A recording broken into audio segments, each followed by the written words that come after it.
Estamos começando mais um programa Prosas e hoje, especialmente, estamos recebendo Elma Cerqueira, filha do ex-deputado Benedito Cerqueira. Como vai, Elma? Qual é a sua grande memória do seu pai no trabalhismo?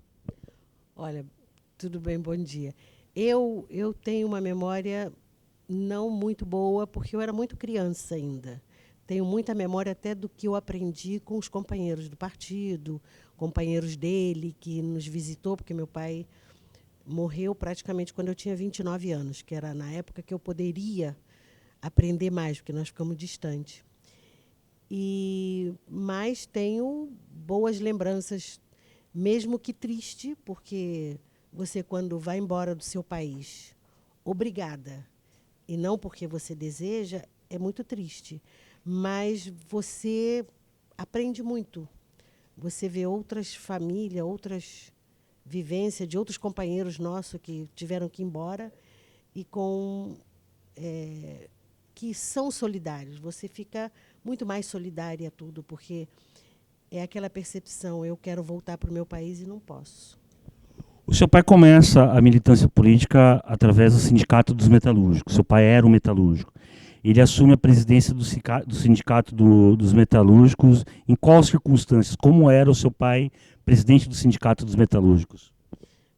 Primeiro, meu pai era realmente um militante, ele era mineiro, veio para o Rio de Janeiro para trabalhar, ele era litógrafo, ele trabalhava numa fábrica como litógrafo, que hoje nem existe mais a profissão, mas ele começa numa fábrica ali em Vila Isabel. E aí ele começa a aglutinar as pessoas e se torna um secretário do sindicato. E logo em seguida ele se elege presidente do sindicato, porque realmente ele tinha um dom de liderança muito grande. Ele era um homem muito conciliador. Ele era muito parecido com o Jango. Ele não era um homem de briga. Ele era um homem de conversas, de ficar negociando tudo a favor dos metalúrgicos. E por ele ser assim, ele foi ganhando uma confiança muito grande dos metalúrgicos. E aí se elegeu presidente, e logo em seguida ele queria fazer alguma coisa para aqueles metalúrgicos. E aí conseguiram comprar um terreno. Aliás, o governo da Guanabara, na época era o estado da Guanabara, cedeu um terreno para eles ali em Benfica, onde até hoje está o Sindicato de Metalúrgicos, e ele conseguiu, por essa liderança que ele tinha, por essa luta que ele sempre, pela sua classe, porque ele era um homem classista, ele conseguiu o dinheiro de um dia de trabalho de cada metalúrgico. E como é que é um sistema sindical diferente, né? De muita solidariedade, de crença realmente na luta do sindicato. Como é que se deu essa negociação com os filiados do sindicato para doar um dia de serviço para ajudar a construir a sede do Sindicato do Metalúrgico? Porque o meu pai mostrava para eles que era muito importante a união deles, que só unido eles seriam fortes para conquistar outras coisas, como muitos tinham muitos acidentes, porque não tinham leis contra os acidentes. Cortavam as mãos, se queimavam naqueles fornos. E meu pai visitava muito as fábricas, principalmente as fábricas metalúrgicas, onde não tinha nenhuma proteção.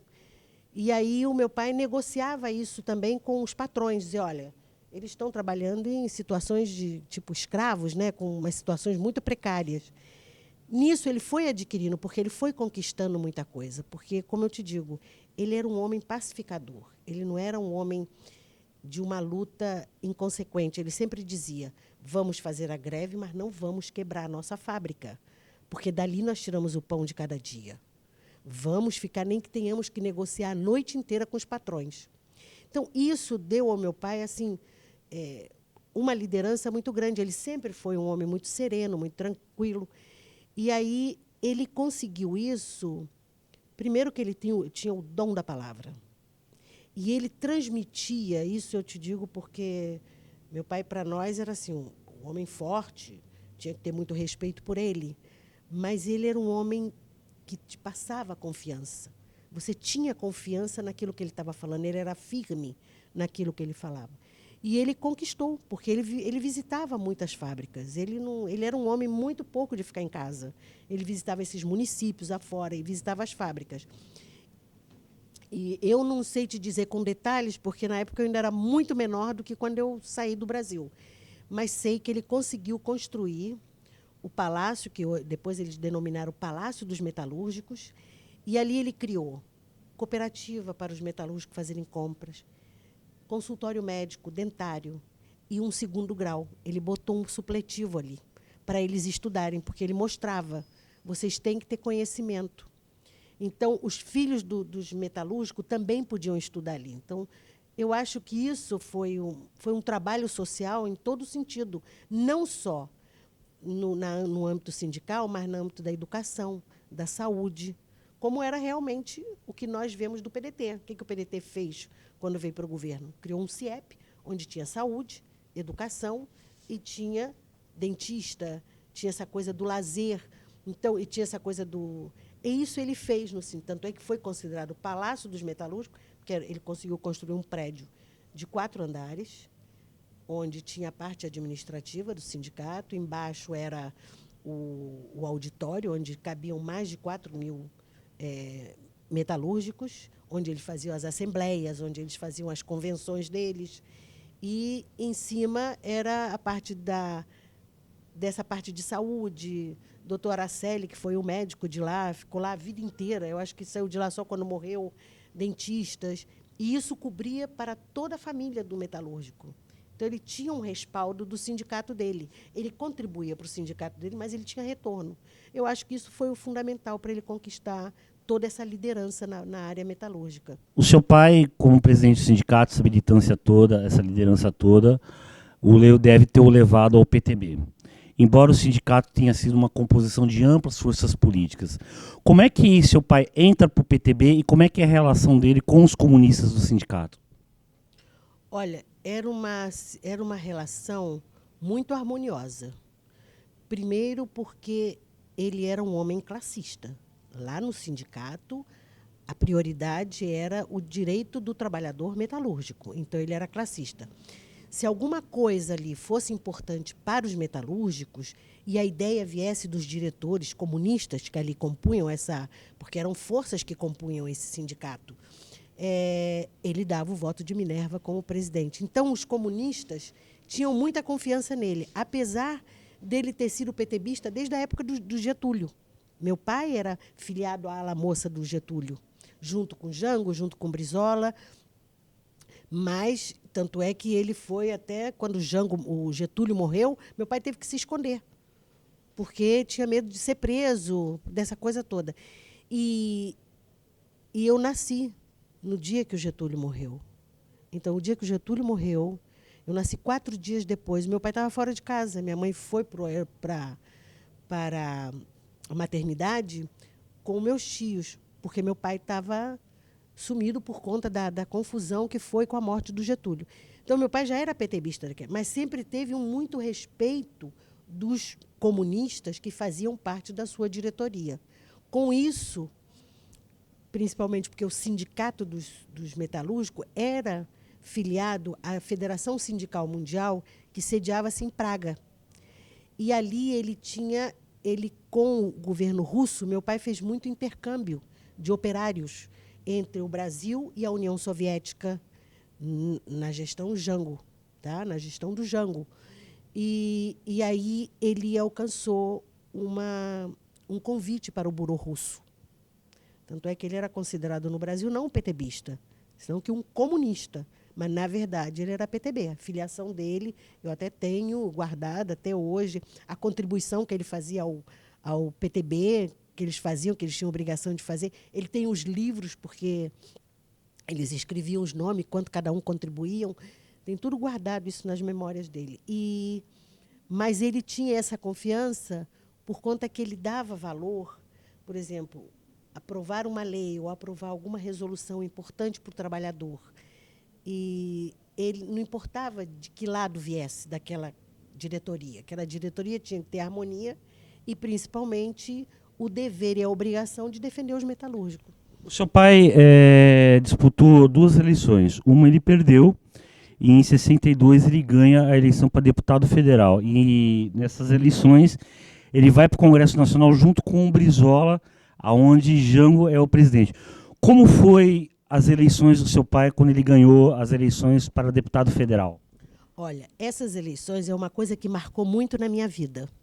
Primeiro que eu era uma menina de 5, 6 anos, 5, 6 anos, e aí nós fazíamos campanha, o Jango, primeiro que o Jango pediu muito que meu pai fosse candidato. Mas meu pai dizia, eu não tenho dinheiro para candidato, eu não tenho nem carro, não sei nem dirigir. Então eu me lembro que ele deu uma Kombi para o meu pai, falou, não, eu vou te dar uma Kombi para você trabalhar. E ele dava os papéis, e a gente era muito criança, a gente morava em Cavalcante, no subúrbio do Rio de Janeiro. Ali morava minha avó com os 4 filhos, que são os irmãos do meu pai era o filho mais velho, e nós fazíamos campanha com aqueles carrinhos de pedreiro. A gente botava os papeizinhos e ia de porta em porta. E os metalúrgicos, por sua vez, fazendo campanha nos lugares. E nessa eleição, por incrível que pareça, meu pai teve 14 mil votos na primeira eleição como candidato a deputado federal e não se elegeu. E nessa eleição com o Brizola, ele teve 3 mil e poucos votos, né? E ele se elegeu, porque ele se elegeu na legenda junto com o Brizola, porque o Brizola levou um grupo de deputados enorme.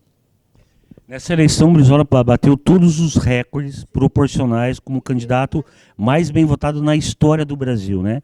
E seu pai se elege, então, na legenda do PTB devido aos votos do Brizola. Também, claro, ele teve os votos dele, mas não teve a mesma proporção que ele teve. 14 mil ele não se elegeu, mas com 3 mil ele se elegeu, que era aquele voto de legenda que o Brizola disparou aqui no Rio de Janeiro. Como foi os primeiros anos de atuação do seu pai como deputado federal? Bom, o meu pai, além de ser deputado federal, ele fez muitas leis importantes para os metalúrgicos, de segurança, porque eles tinham pouquíssimas coisas para defender eles no caso de acidentes, né? Mas, principalmente, ele era um assessor do Jango. O Jango gostava muito do meu pai por causa da atuação dele dos metalúrgicos. E nessa atuação com o Jango, ele foi... Isso aí não é dito por mim, isso está num livro do Darcy Ribeiro, que o Darcy mostra numa mesa redonda os homens importantes, ele bota assim, como os homens mais importantes do governo Jango e honrados. E ali está o meu pai, como sindicato de metalúrgicos, estão outros ali também que trabalhavam. Meu pai se transformou assim, tipo num assessor do Jango, e aí onde que ele adquiriu uma notoriedade maior, além do Congresso, que ele era muito combativo, né? Ele era muito combativo mesmo, ele teve esse apoio do Jango. Eu sei dessa assessoria do Jango porque todos os jantares no Planalto, ele não era convidado como só deputado federal. Ele era convidado com a minha mãe para fazer parte que eram as pessoas que faziam parte do governo. Então, a minha mãe, primeira vez que entrava no Palácio do Planalto, como esposa de um deputado federal, mas, principalmente, como meu pai, um aliado. Ele era um aliado. Um amigo pessoal do presidente, né? Uma pessoa de confiança no Congresso do presidente, né? Houve o governo Jango e houve a ruptura democrática no Brasil. Como foi o dia que derrubaram o presidente Jango? Olha, no dia 31 na minha casa tinha uma mesa lindíssima de jantar para esperar meu pai, porque meu pai faz aniversário dia 31 de março. Meu pai estava no Congresso, estava sabendo de toda essa movimentação, fez um discurso duríssimo contra os militares, que isso está nos anais da Câmara, foi um dos combatentes ali muito grande, mas ele foi preso nessa noite. Quando ele chegou em casa, ele sempre entrava pela porta da cozinha, naquele prédio onde moravam todos os deputados federais ali em Brasília. E, pela porta da sala, bateram na porta, fui eu que fui abrir, inclusive, eu era pequena, 8 anos, e eram 3 homens armados, vestidos à paisana, e que perguntaram pela Vossa Excelência Benedito Cerqueira, deputado Benedito Cerqueira. Aí a minha mãe, não, ele não está. E meu pai, não, pode deixar, eu estou sim. Porque meu pai já estava percebendo que alguma coisa... Aí, não, nós gostaríamos que o senhor nos acompanhassem para a gente fazer algumas perguntas. Meu pai, pois não, vamos. E levaram ele para o comando do Exército. Mas eles eram da polícia do Lacerda. Então, é isso que... A ordem de prisão do seu pai partiu do Carlos Lacerda. Carlos Lacerda, pelas posições do seu pai, era inimigo do seu pai, né? O que mais irritava o Lacerda com as posições do seu pai? Por que o Lacerda queria tanto perseguir o seu pai? Por causa da liderança dele. Ele era um líder muito forte. Ele tinha, inclusive tem algumas revistas que eu tenho guardado, que o meu pai era um dos 4 homens que conseguiria parar o Brasil em 24 horas. Porque era a força política que eles tinham e liderança. Eram 4 presidentes de sindicato. Um era ele, o outro era o sindicato dos professores, outro era o sindicato dos jornalistas, e tinha um outro sindicato que eu não me lembro se eram eletricistas ou transporte. Mas eram os 4 presidentes de sindicato que conseguiriam parar o Brasil em 24 horas. Então, essa liderança e essa força política que ele tinha incomodava muito o Lacerda. Porque o Lacerda não tinha. Então, o Lacerda chamava ele de pelego. Mas ele não era pelego, porque ele morava no mesmo lugar, o salário dele era o do sindicato como operário, entendeu? Não tinha... Mas ele teve várias brigas do meu pai em jornais com Lacerda. Lacerda dizia horrores dele, ele do Lacerda. A gente tinha verdadeiro ódio do Lacerda na minha casa. E o Lacerda fez isso, esse golpe estava tão bem articulado, o meu tio foi preso aqui no Rio de Janeiro durante o dia, do dia 31, para saber a movimentação do meu pai em Brasília. Prenderam o meu tio dentro do carro dele e ficaram rodando com ele no Rio de Janeiro. Ele tinha um Fusquinha. E depois eles, em Brasília, prenderam o motorista do meu pai e meu irmão, no estacionamento do prédio. Aí seu pai é levado a depor com esses 3 policiais aparelhando. E a partir daí, o que aconteceu? Foi levado a depor. Eles disseram que iam fazer ele depor. Levaram ele para o quartel. Só que eles deram um azar. Porque o oficial que estava disse, olha, deputado, o senhor se prepare porque a gente já está sofrendo um golpe. E soltou o meu pai. Mas pediu para ele não volte para casa, vá direto para uma embaixada. Meu pai imediatamente ligou para a embaixada da Iugoslávia, que era o Tito, que era muito amigo dele, e o Tito mandou um carro da embaixada buscar ele no quartel. Então, meu pai passou a noite ali e 6 horas da manhã saiu direto para a embaixada porque já era o golpe. Como o seu pai tem essa relação com o Tito devido ao Sindicato dos Metalúrgicos e a sede mundial dos sindicatos metalúrgicos, da Federação dos Metalúrgicos, é na Iugoslávia. Então, imediatamente, o governo da Iugoslávia abrigou o seu pai, para o seu pai não sofrer aqui as agulhas do golpe, não é? Foi a embaixada que mais abrigou os petebistas. Abrigou Neiva Moreira, Raul Riff e vários outros. Ele entregou a embaixada como se fosse a casa deles. Porque todas as embaixadas lá eram muito novas. Né? Em Brasília, estavam se formando as embaixadas. Estavam praticamente. E até convidou ele, porque meu pai explicou, olha, eu tenho uma mulher e tenho um filho pequeno. Como é que eles vão ficar? Nós vamos ter que entregar esse apartamento, que era apartamento cedido pela Câmara, né?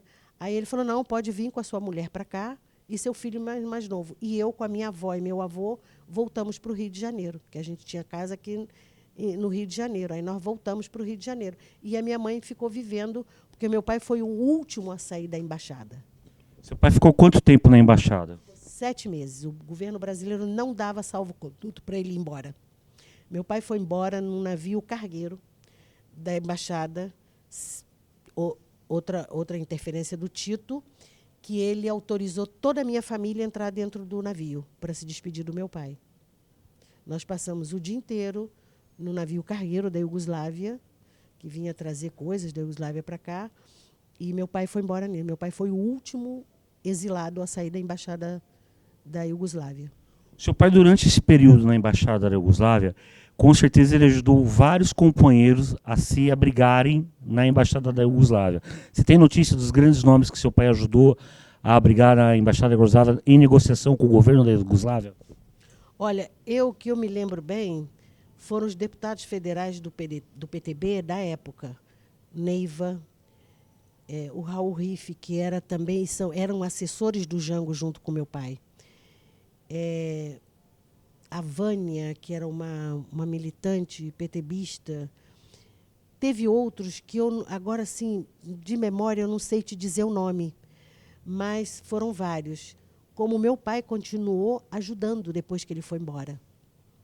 Até ele se tornou tesoureiro da ajuda aos companheiros que ficaram e que não conseguiram ir embora. Teve até vários mineiros que ele ajudou, que eram deputados federais, que também foram perseguidos.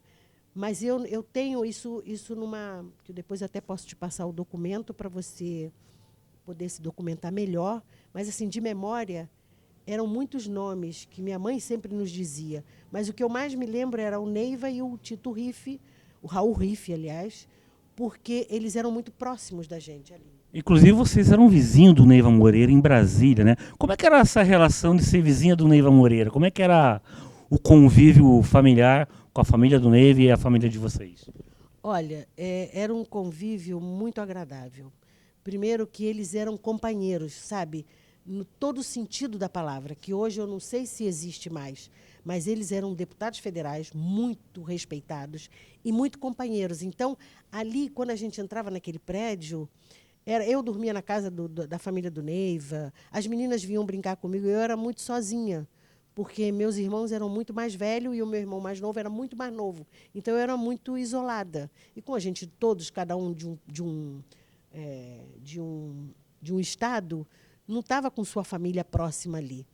Então, eu tinha muita convivência com eles, assim, de eles na minha casa, sempre se organizava alguma coisa quando eles não voltavam, porque todos foram morar lá, e aí, final de semana, se reuniam para comer, fazer alguma comida. Meu pai, como bom mineiro, né, gostava de sempre ter a casa cheia de gente. Então, era uma relação muito agradável. Que eu tenho lindas recordações desse prédio, que a gente não brincava na rua, a gente brincava nos apartamentos mesmo, porque a rua ainda era o mato ainda de Brasília, estava se formando a questão em Brasília. E como é que foi chegar na Iugoslávia? Como é que começou o exílio? Olha, a Iugoslávia eu só fui de passeio. O meu pai ficou na Iugoslávia 1 ano. Em dezembro de 1965, ele mandou uma carta para minha mãe dizendo que minha mãe podia ir, que ele ia mandar as passagens para minha mãe. Porque ele foi convidado, ele não queria mais ficar vivendo porque ele recebia. Ele tinha casa, moradia, ainda recebia dinheiro do governo iugoslavo, mas ele queria fazer alguma coisa. Ele não tinha uma profissão como tinha o Darcy, que era professor, como tinha alguns que eram economistas, não sei o quê. Meu pai era um operário, então ele precisava de trabalhar. E aí foi onde veio o convite da Federação Sindical Mundial para que ele trabalhasse em Praga, na República Tcheca, hoje, né, antigamente a antiga Tchecoslováquia, e para ele trabalhar como representante da América Latina na Europa, dos sindicatos da América Latina na Europa. E assim ele foi. Ele foi ser o representante da América Latina na Europa dos sindicatos. E aí ele falou, eu tenho 2 filhos menores e a minha esposa que não trabalha. E eu preciso de manter meus filhos. E aí eles, não, a gente manda buscar seus filhos. Então, foi muito engraçado, porque eu saí daqui do Rio de Janeiro, o aeroporto ainda era só o Santos Dumont. A gente pegou um avião da SAS, antiga SAS, que agora nem existe mais, e nos levou paramos na África, que eu levei um susto quando eu desci do avião, porque era um calor que parecia que a gente estava entrando no forno, e muito negro, muito negro. Foi muito engraçado, porque é a memória que eu tenho. Depois a gente parou na Espanha.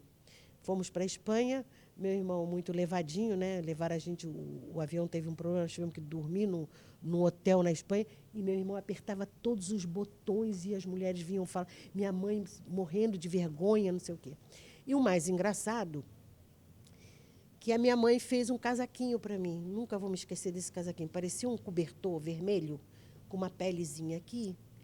A gente saiu com 40 graus daqui. Quando chegamos na República Tcheca, às 5 horas da tarde já era noite e muito frio.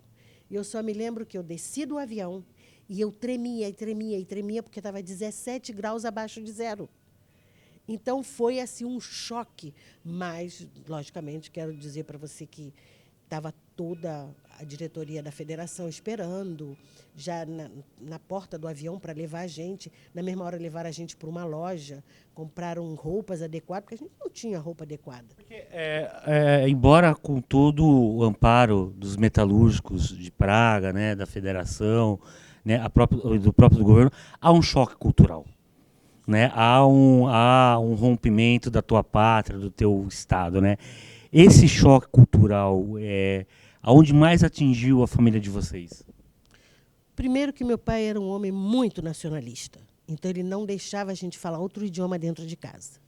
O maior problema era o convívio com as outras crianças. Como é que você se comunicava? Eu falando português, uma menina de um subúrbio, de um lugar pobre do Rio de Janeiro, Cavalcante é um lugar que até hoje não tem grandes... Chegar num país de primeiro mundo, como era a República Tcheca, com muita coisa antiga, com as crianças... Eu tinha 4º ano primário, eu fui direto para o 4º ano primário. Só que os países socialistas, ao contrário do que diziam aqui, porque todo mundo, como vocês vão para um país socialista, lá comem as criancinhas, vão tomar as crianças de você? Meu pai falou, nada disso. É tudo o contrário. Escola é de tempo integral. A professora ficava comigo mais de 1 hora depois da aula para me ensinar o idioma. Então, ela abria a porta, fechava a porta, abria a janela, mostrava como é.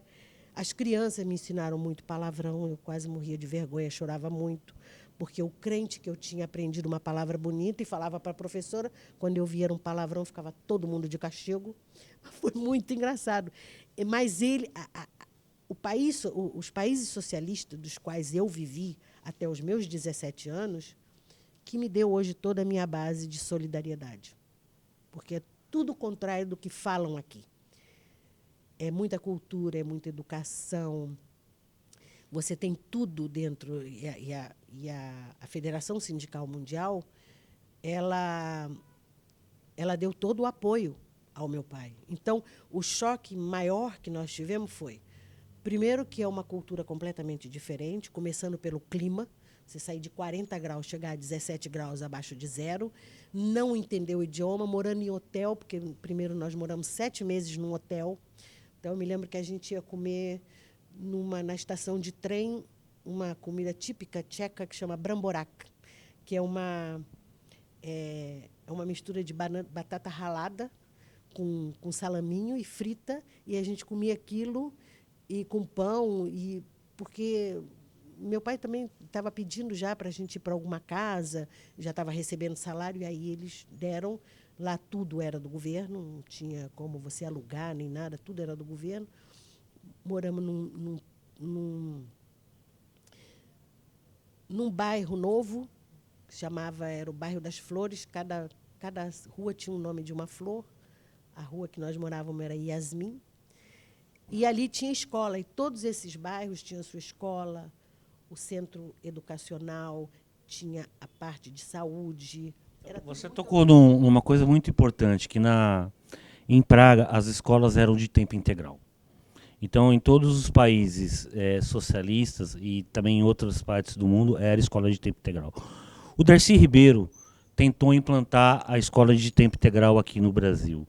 E acharam aquilo a maior novidade do mundo, a maior invenção do mundo, que não era. Na verdade, o Darcy estava replicando um modelo que deu certo nos países desenvolvidos. O que você diz da educação de escola de tempo integral na Europa? Como é que era realmente essa educação? Olha, era fantástico. Não se compara. Primeiro, de manhã a gente realmente estuda. A Tchecoslováquia tem... costume deles é você não entrar de sapato em lugar nenhum. Então, as escolas primeiro te ensinavam que você tinha que tirar seu sapato, levar sua sandalinha. Não existia uniforme, porque as crianças não têm diferença de classe. Então, isso me estranhava. Mãe, mas aqui não tem uniforme. Não precisa. Porque tudo que eu podia comprar, o meu colega também podia comprar. Não tinha uma disputa, não havia essa disputa. Ela tem isso, eu não tenho. Não tinha isso. As aulas, as escolas muito bem preparadas, e à tarde a gente fazia esporte. Tanto é que eu fiz ginástica olímpica durante muitos anos e competi com a Rússia, com a Hungria, com a Polônia. Eu ia pelo colégio competir com esses outros países, porque também tinha isso. Nós morávamos em Praga, num país socialista, a gente só podia visitar país socialista, porque eu não tinha mais passaporte, nem meu pai, nem minha mãe, porque eles não renovaram nossos passaportes. Então, a gente tinha que só viajar com uma carta que dizia que nós éramos brasileiros, mas éramos exilados. Quer dizer, meu pai era o exilado, mas nós passamos a ser exilados por conta de ser da família dele, porque nós éramos pessoas não gratas na Embaixada Brasileira. A gente não podia nem chegar perto. Morando em Praga durante muitos anos, vocês estavam em Praga em 68? Morávamos em Praga, mas em 68 nós não estávamos em Praga. Todo ano, em agosto, nós fazíamos uma viagem. Meu pai sempre escolhia um país para a gente conhecer. E a gente ia de carro. E a gente estava na Iugoslávia. Nós estávamos voltando das nossas férias, que foi na Romênia e na Iugoslávia. Voltando na estrada de Praga, quando nós tivemos a notícia da primavera. Vocês não chegaram a acompanhar pessoalmente a invasão russa em Praga, mas voltaram depois das férias para Praga. Sim, voltamos para Praga. E, inclusive, onde nós morávamos, em frente, tinha os canhões russos que estavam ali protegendo. Na época, eu era muito menina, e aí eu fiquei muito revoltada. Mas por que eles fizeram isso? E aí meu pai me explicou. E como é que era a sua sensação, a sensação da sua família de estarem vivendo a primavera de Praga? Olha, eu como menina de 17 anos, 17? Não, eu tinha uns 14 ou 15. Para mim foi um choque, porque eu tinha a expressão de muitos colegas meus que achavam isso um absurdo. Mas os russos foram muito respeitosos. Entendeu? Eles ficavam distantes, eles ficavam realmente tomando conta de Praga, porque Praga é o coração da Europa. Se os alemães tomassem conta de Praga, eles destruiriam todos os países socialistas. Isso foi uma das explicações que meu pai me deu, porque eu era uma das revoltadas. Ah, mas por quê? Como é que eles entram assim e bombardeiam não sei o quê? E aí meu pai me explicou, não, isso aí é uma proteção para a gente. E aí ele conta a história, mas a gente tinha acesso até aos militares russos, e como em Praga, na escola, você aprende russo desde a primeira série, eu falava muito bem russo. Então, eu podia me comunicar com eles. Mas eles eles cumpriam a obrigação. Mas, assim, distante, não tinham contato com a população. Entendeu? A não ser esse bombardeio que teve no centro da cidade, porque jogaram bomba dentro de um tanque russo. E aí eles revidaram. Mas não teve maiores consequências. Assim.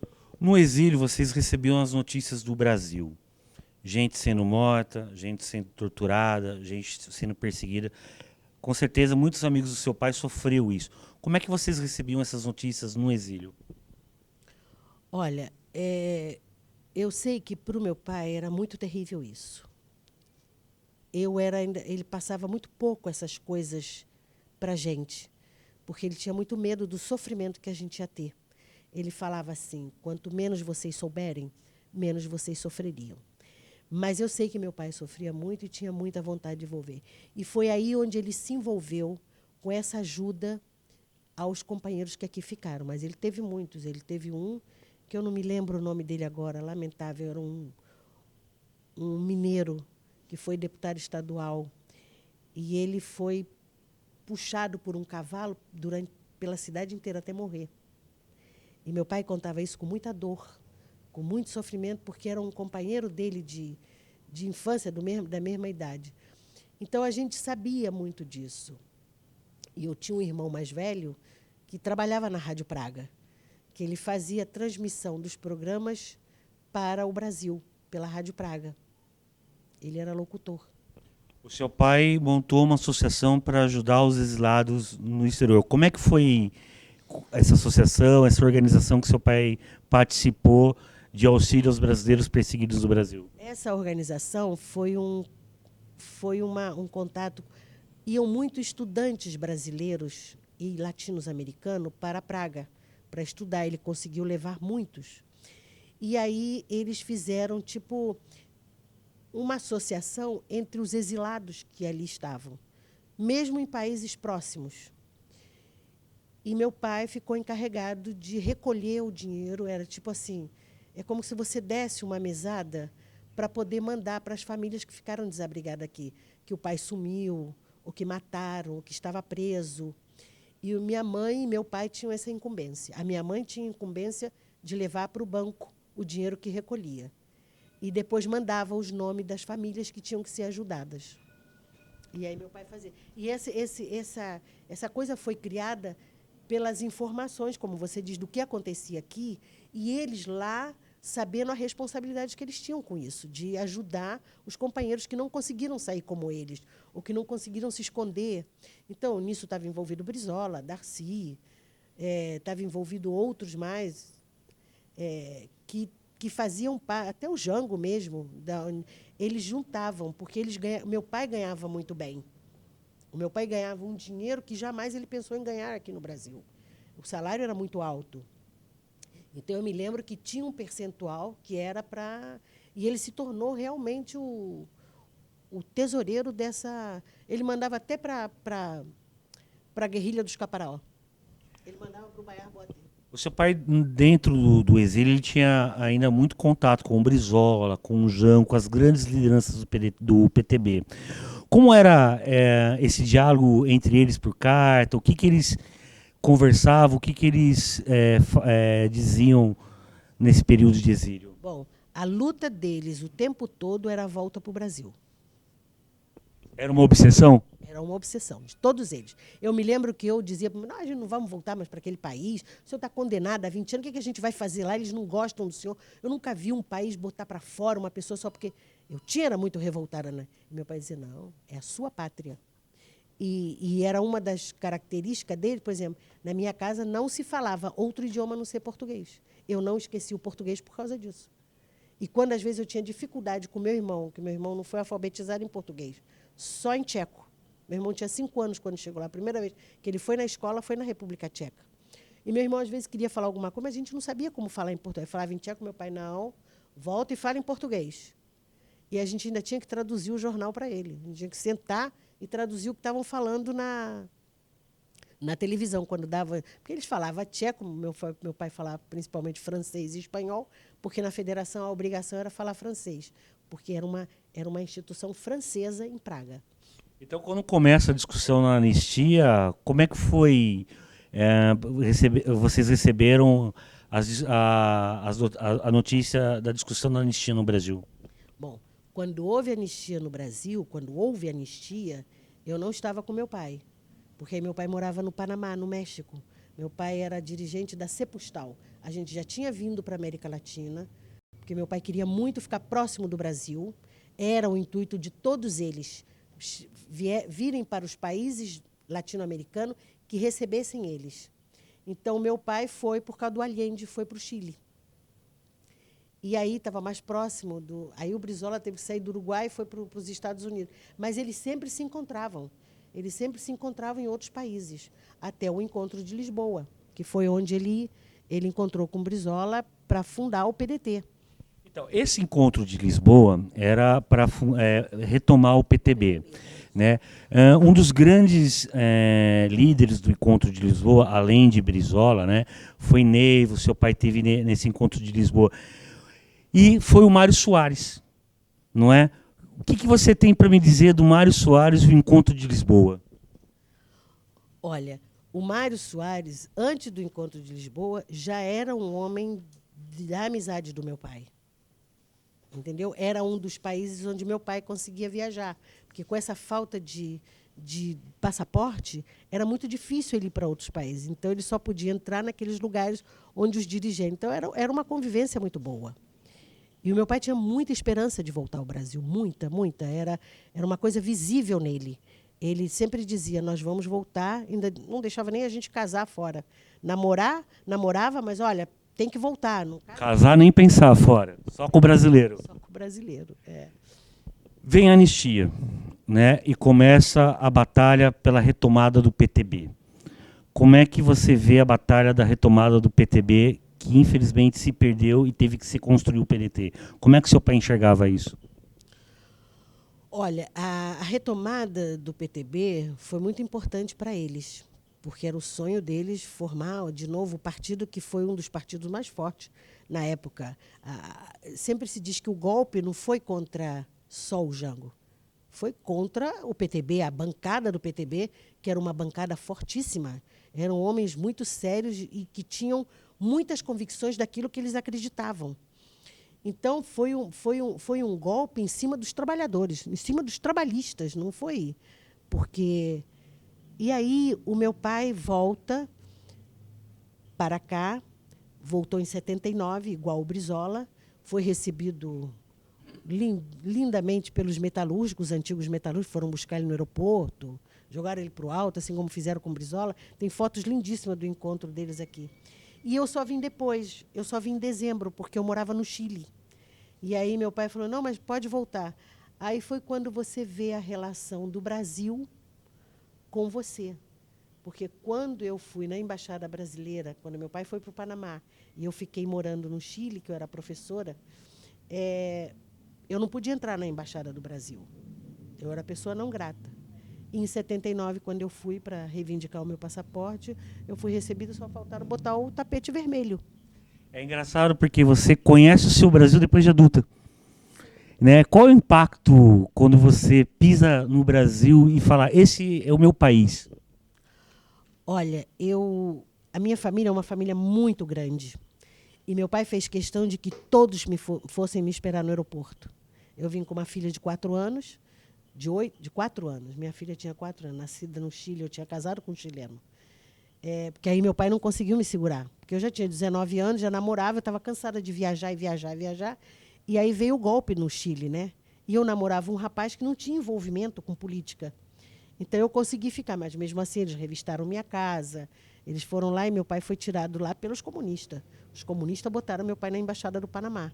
Aí meu pai foi exilado para o Panamá. Então, quando eu voltei, eu não tinha noção de o que era o Brasil. Eu só me lembro que quando eu entrei na Varig, que era uma linha aérea maravilhosa, quando eu entrei, que eu escuto aquelas pessoas falando em português, deu uma sensação tão agradável. E a primeira coisa que eu me lembrei foi só de pedir um guaraná. Porque na Europa, nem lá fora, ninguém toma guaraná. Não existe guaraná. Agora, sim, por causa do Mercosul, essa coisa, tem. Mas eu vinha do Chile, aí eu falei, eu quero um guaraná. E aquilo ali foi uma sensação. Porque o que era o guaraná para mim? O guaraná era uma bebida especialmente para os finais de semana, né? A gente tomava era suco e água. E final de semana podia tomar um guaraná, o pai comprava um guaraná. Então aquilo foi muito. E depois começar a escutar, o ouvido teu se adaptar às pessoas falando o teu idioma, foi muito agradável. E o recebimento da minha família, né? Seu pai é um dos fundadores do PDT, junto com o Brizola. E o PDT foi formado para a gente retomar o fio da história e o Brizola chegar à presidência da República. Seu pai também tinha esse pensamento? Como é que seu pai via a criação do PDT? O meu pai tinha esse pensamento. Eu me lembro que quando, na eleição do Brizola, logo no começo, quando ele voltou, que ele tinha só 3... Meu pai já estava no hospital. O meu pai não viu o Brizola se eleger. E o Brizola tinha convidado ele para ser o vice-governador, porque o Darcy só queria ser senador. Então, para combater a questão do Lula, o meu pai ia ser o vice-governador do Brizola, porque ele trazia o sindicato. E aí, quando meu pai adoeceu, em 81, em outubro de 81, eu me lembro que o Brizola ia toda semana no hospital ver meu pai, e ele dizia, não importa, você não vai ser, mas você vai ser um deputado federal. Eu falei, mas não dá mais para mim, eu não... Bota outros, se alia aos companheiros aí. E aí teve até um caso muito triste, que foi o do Lisânias Maciel, que quem trouxe o Lisânias Maciel para o PTB foi meu pai. E aí, como meu pai ficou doente, o Lisânias traiu o Brizola e foi ser candidato a governador pelo PT. E meu pai falava no hospital, se eu tivesse lá fora, ele não teria feito isso. Seu pai faleceu em 82. Faleceu dia 28 de março de 82. Qual o grande legado do deputado Benedito Cerqueira? E o legado dele foi o nacionalismo dele. O nacionalismo dele e a crença dele que o Brizola ia mudar isso aqui. porque eu me lembro que eu dizia, pai, ele só tem 3%, ele não vai se eleger. As rádios todas falando mal dele. Eu não entendo como essa gente pode ser burra e não ver que ele tem coisas claras e boas para o país. Meu pai falou, deixa, um mês antes das eleições ele muda tudo isso. Deixa ele ir para a televisão. Ele tinha convicção plena de que o Brizola seria governador. O seu pai ficou em paz com o Brasil? Eu acho que ele ficou. Eu acho que ele ficou porque ele conseguiu trazer seus filhos de volta, porque cada um de nós casamos num lugar diferente. Um ficou aqui em Brasília quando ele saiu, o outro ficou em Praga quando ele saiu, a outra ficou no Chile quando ele saiu, ele só conseguiu trazer o mais novo com ele. Mas ele conseguiu juntar tudo, e principalmente a questão dos metalúrgicos. Ele conseguiu colocar essa questão do sindicalismo dentro do PTB de novo, do PDT, né? Na época, depois passou a ser PDT. Eu acho que a maior vontade dele era voltar, só que ele não concretizou fazer tudo aquilo que ele aprendeu lá fora, porque ele voltou muito mais sábio do que ele foi. O que é ser filha do deputado Benedito Cerqueira? É um orgulho muito grande. Eu tenho o maior orgulho até hoje, porque os meus vizinhos em Vila Isabel, a casa onde ele sempre morou, diz, deputado federal era como o seu pai de antigamente, que a gente respeitava, mas ele não saía do bairro dele. Ele estava aqui com a gente. E é verdade, eles eram muito respeitados. Para a gente terminar, resume seu pai em uma frase e a luta que vocês viveram. Um homem ideológico e nacionalista. E que, com o 4º ano primário, ele escreve melhor do que muitos universitários. Fez lindos artigos, lindas leis para os trabalhadores que estão nos anais das câmaras, que ele deixou. Ele deixou um legado para esses metalúrgicos que tanto precisavam dele. Eu acho que um idealista, que a vida maior dele era a pátria, e não os filhos. Os filhos eram a consequência. Muito obrigado.